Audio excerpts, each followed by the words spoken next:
Pero fue en Indochina donde tuvo lugar el primer gran conflicto de la descolonización.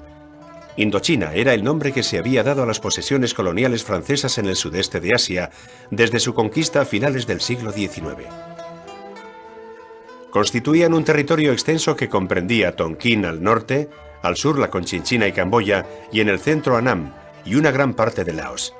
Hasta 1930 la administración francesa intentó sacar provecho al país desarrollando la industria y algunos cultivos específicos, como el jebe. Se contrató a muchos trabajadores indígenas sometidos a condiciones de trabajo deplorables. Impulsado por el descontento, durante la década de 1920 se desarrolló un movimiento nacionalista inspirado en el Kuomintang chino, mientras que en la metrópoli, un joven miembro del Partido Comunista francés, Nguyen Ai Quoc, el futuro Ho Chi Minh, trabajaba a favor de la independencia de Vietnam. En 1930 fundó el Partido Comunista Indochino y más tarde aprovechó la derrota francesa en 1940 y la invasión de la península por las tropas japonesas para crear al año siguiente la Liga para la Independencia de Vietnam, el Viet Minh. Reclutó a un hombre que sería el principal artífice de las victorias del Viet Minh, Vo Nguyen Giap, el futuro general Giap. El 9 de marzo de 1945, mediante una intervención militar, los japoneses eliminaron en pocas horas al ejército y a la administración francesa, que permanecían fieles al régimen de Vichy. El emperador Bao Dai denunció el Tratado de Protectorado con Francia y se alió con la Gran Asia Oriental, que estaba bajo la autoridad de Japón. La capitulación de Japón en agosto de 1945 dejó el campo libre a Ho Chi Minh y a sus compañeros. El líder comunista indochino proclamó la independencia de Vietnam el 2 de septiembre de 1945, dando lugar al nacimiento de la República Democrática. Apoyado por los estadounidenses, se instauró un gobierno provisional del Viet Minh, presidido por Ho Chi Minh, que obligó a Bao Dai a abdicar. Enviado por De Gaulle, el general Leclerc desembarcó en Indochina el 5 de octubre de 1945, a la cabeza de las tropas destinadas a recuperar el control del país. En 4 meses consiguieron reconquistar la Conchinchina, el sur de Annam y Camboya. El año 1946 vio cómo fracasaban todos los intentos de negociación entre el gobierno francés y Ho Chi Minh. El primero estaba dispuesto a hacer concesiones en el campo de la autonomía política, pero consideraba intocable la soberanía francesa. Propuso la creación de una federación indochina en el marco de la Unión Francesa. El segundo deseaba promover la unión de los 3 Qui, o 3 provincias de Vietnam, Annam, Tonkin y Conchinchina, en el marco de la independencia. En diciembre de 1946 estalló la guerra. En diciembre del 46, la Marina francesa bombardeó Haiphong, porque Haiphong estaba más o menos asediada por el Viet Minh. Se puede considerar esta fecha como el comienzo de la guerra, la primera guerra de Indochina. A este bombardeo le siguió el asalto del Viet Minh a Hanoi. 300 franceses, en su mayoría civiles, fueron capturados y una parte de ellos serían asesinados. Este acto, a finales del 46, fue el auténtico inicio de choques violentos entre las tropas francesas y el Viet Minh. Y hasta el 49 se va a vivir una guerra de acoso del Viet Minh que practica de maravilla la guerra de guerrillas. Aunque Francia controlaba las ciudades y la mayor parte de las regiones vitales del país, el Viet Minh consiguió crear auténticas zonas liberadas en algunas regiones de difícil acceso. Atascados en un conflicto que se eternizaba, los franceses buscaron interlocutores no comunistas para negociar. El juego de los franceses fue alentar, en cierto modo, un contrapoder al Viet Minh. Eligió a Bao Dai, heredero legítimo al trono de Annam. Con él firmaron en junio del 48 los acuerdos de la Bahía de Along, que reconocía la independencia de un Vietnam miembro, como Estado asociado, de la Unión Francesa nacida en el 47. Al año siguiente se firman acuerdos idénticos con Laos y Camboya, que pasan a ser estados asociados. Estas concesiones aparentes enmascaran el hecho de que Francia mantiene su protectorado en Indochina.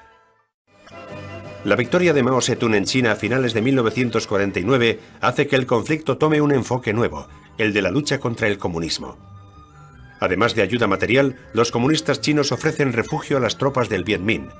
Estas últimas, sin renunciar a la guerra de guerrillas, realizan acciones más clásicas gracias a la creación de unidades de gran tamaño y a la habilidad táctica de Giap. La guerra iba a ser mucho más complicada que la guerra de Corea, porque en el campo de la descolonización, además de comunistas, había también nacionalistas que contaban con el apoyo de China y de la Unión Soviética.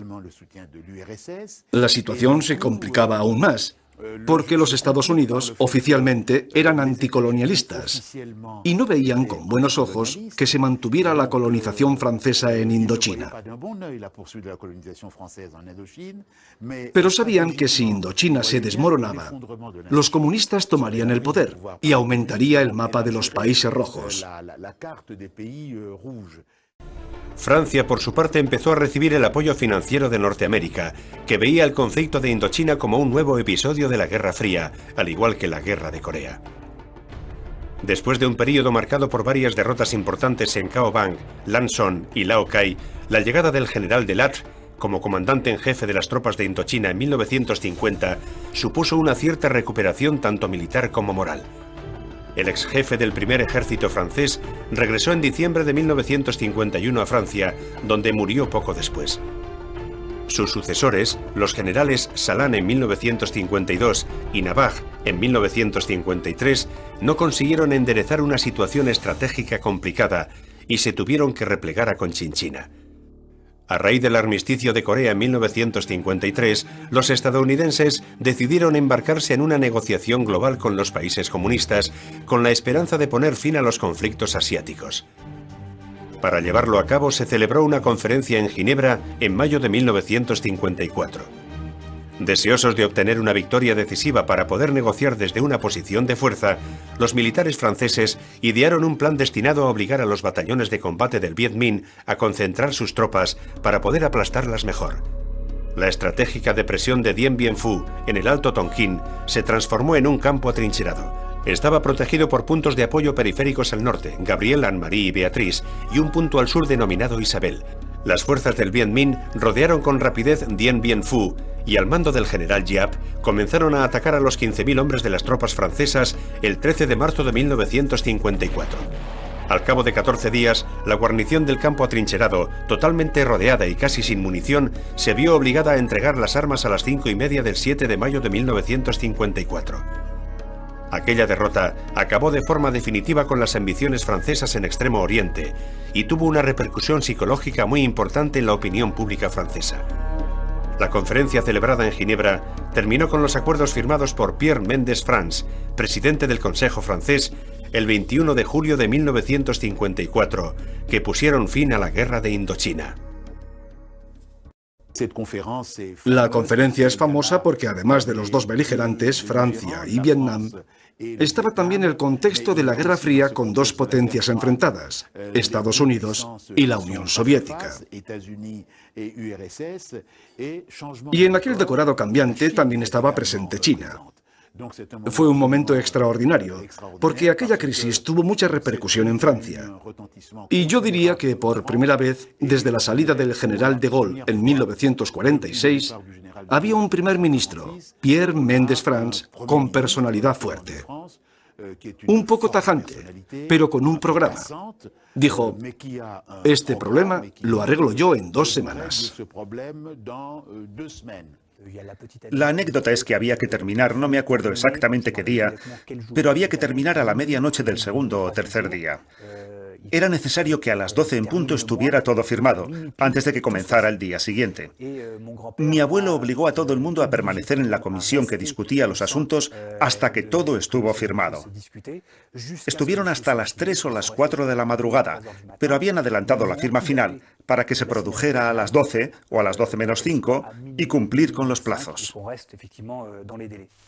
La raison et la paix l'ont emporté. Après des journées et des nuits de dures négociations, chargées tantôt d'anxiété et tantôt d'espoir, le cessez-le-feu a été signé. Mientras Laos y Camboya se hacían independientes, Vietnam se dividió en 2 estados a un lado y otro del paralelo 17. Al norte la República Democrática apoyada por China y la Unión Soviética, al sur un gobierno proamericano. Se habían previsto elecciones en 1956 para la reunificación del país, pero no se llegaron a celebrar. A partir de 1957 se pone en marcha el engranaje político-militar que desembocará en la Segunda Guerra de Indochina, enfrentando a comunistas y nacionalistas proamericanos.